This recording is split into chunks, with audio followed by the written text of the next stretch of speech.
Revenge films. Before I met my husband, I used to work at a normal company, but one day I had a turning point in my life. I took advantage of my experience and connections I made over these years, resigned from my job I've had for a long time, and decided to establish my own business. At first, people didn't trust me because I was a woman, but those words actually motivated me to prove them wrong, and I finally succeeded to get my business going. When I decided to establish my own company, I had a junior who used to work for me, and he insisted that he wanted to come with me. So at the end, I asked him to join me in my journey. But after I established my business, he started hitting on me. We started dating, and in the end, I even got married to him. But maybe that was the beginning of my bad luck. My husband was 10 years younger than me, and at first I adored him so much, but in terms of work, he wasn't that talented. I still don't know why I married this guy. I gave him the position as the sales manager, but the outcome was pretty tragic. He rarely took his job seriously, and he would just find some new clients once in a while using my connections. So it's not really his achievement.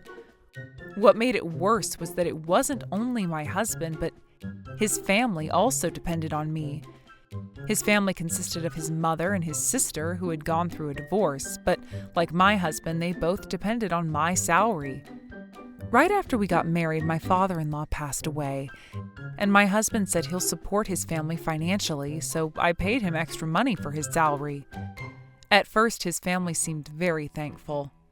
But as time passed, their words of gratitude disappeared, and they even started to ask for more. Hey, we still haven't received the money for this month. Now I can't go shopping with my daughter. You have to fulfill your role properly. If not, you won't succeed at work. They're using up my money, but how come she says these things to me? Another problem I had to face was that they wanted to make my useless husband the CEO of my business. I think it's impossible for a woman to be the CEO. You know, people in society can look down on you. So you should rely on my son to be the CEO. He agrees to the idea too. She was very annoying. He was my husband, but I knew that if I made him in charge, the company would go bankrupt within a month. So I've been refusing. Then they got frustrated. Aren't you taking advantage of the company as the owner? First of all, my son is the husband of the CEO, but gets paid so little. Make it 10 times more. I was really having enough of her. Even if I actually agreed to pay more, the money would end up being used for her luxury.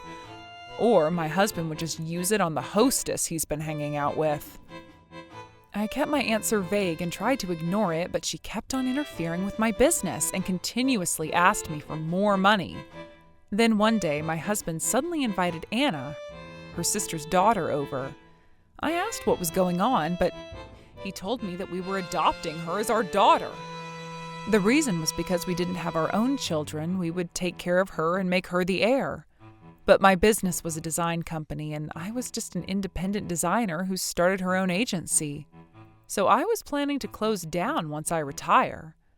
First of all, Anna was still in elementary school, so I had no idea how he planned to make her the successor. It was easy to imagine that it was my mother-in-law's plan so that they can inherit my and my company's money. But Anna looked like she was just here to play. Anna was a very honest and cute girl, so I adored her. But that didn't mean I wanted to adopt her. But my husband would make her draw, as he said in a voice loud enough for me to hear. This is great! I can't believe you can draw great designs although you're still in elementary school. You must be so talented. That's what he said. Anna's drawings were just those typical artworks drawn by elementary school kids. It might make sense if I was actually related to her, but if I hadn't married my husband, we would have never got in touch. So unless we were very lucky, that wasn't possible, and I was getting tired of all this act. But my mother-in-law, sister-in-law, and my husband were all motivated to inherit my money and share it among the adults. And I was relieved that they haven't told Anna about that, even after Anna left our house. Anna is just so cute. Don't you think it's great to have someone like her as our daughter and the heir of the business? Come on, can we adopt her officially? My sister said she was willing if her daughter could be a big help. How come she's willing? If her daughter becomes the heir, I bet she thinks that she'll be able to use up all my money and my company's money freely. Or at least that's what they're trying to do. Their plan was so obvious, and I was starting to hate my husband and his family who only cared about money. So I lashed all my frustration out on him. I don't want to adopt her, and I'm gonna close my company down after I retire. And you'll never get the position of the CEO from me. Why? You're my wife. People look down on your company because the CEO is a woman. It's going to be more humiliating to have someone who can only get contracts through connections like you to manage our company. First of all, how dare you bring an elementary school kid as the successor? You're right about her being a good kid. I'm sorry, but she is not talented enough to work as a designer. Then my husband, who had too much pride, got furious and left the house with a bright red face. I bet he's going to run away to his favorite hostess. I always knew that he was cheating on me, but because I was busy with work and because I no longer was in love with him, I just let him do whatever he wanted. But I did gather evidence in case I wanted to take action. This argument with my husband really got me, so I asked my company's lawyer for help to fire him and get a divorce. He told me that they weren't his specialty, so he took me to his friend who was an expert in the field. A few days later, my husband came home like nothing had happened, but I checked with him about his secret affairs and how he'd been using the company's money several times. Then he started to lie, so I showed him pictures of him meeting with his secret lover. The receipts and ledgers he filled in alongside with a resignation notice and divorce papers. Then his aggressive attitude in the beginning disappeared. I'm so sorry. Please forgive me. I love you. That was what he said. I promise to work harder. I'll also follow your orders, okay? So I replied, I consider your secret affair separately with the matters at work, but as your wife, I have no intentions of rebuilding our relationship after you cheated on me. And as the owner of the company, I'm not that kind to keep hiring someone who uses the company's money for himself. I was being nice and paying extra just because you were my husband, but I'll no longer need to do that once I get a divorce.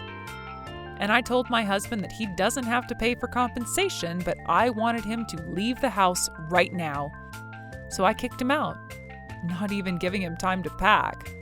I knew he wouldn't be able to pay me much for compensation, and he didn't own anything expensive. So it was already a win knowing that I no longer had to pay his salary. But the next day, my family-in-law filed a complaint. You managed to come this far thanks to my son who supported you. How dare you do this to him? She said to me, so I showed her proof of his secret affair and how he'd been stealing the company's money. Okay, then let's bring the case to court. But I can assure you that I'll win this case and that he'll be arrested. When I told her that, she went pale, and it was impossible for her to talk back to me. I relied on my lawyer to deal with the rest after that. It seemed like my husband, his mother, and sister made a fuss, but after the lawyer warned them that if they didn't quiet down, they'll have to pay extra for compensation, they shut their mouths. I was back to being single, but maybe because I was no longer stressed, my company was doing even better, making more profit. By the way, because I've been paying my ex-husband's family a lot, extravagant spending became their habit. And they tried to live a luxurious life and even got into debt. So obviously they were struggling to make a living. And my husband had been playing around, not taking his work properly at my company. So although he found a new job to pay back his debt, he got fired because he was no use. Well, the result was obvious though. How was today's video? If you enjoyed it, please subscribe, like, and leave a comment. Stay tuned for more.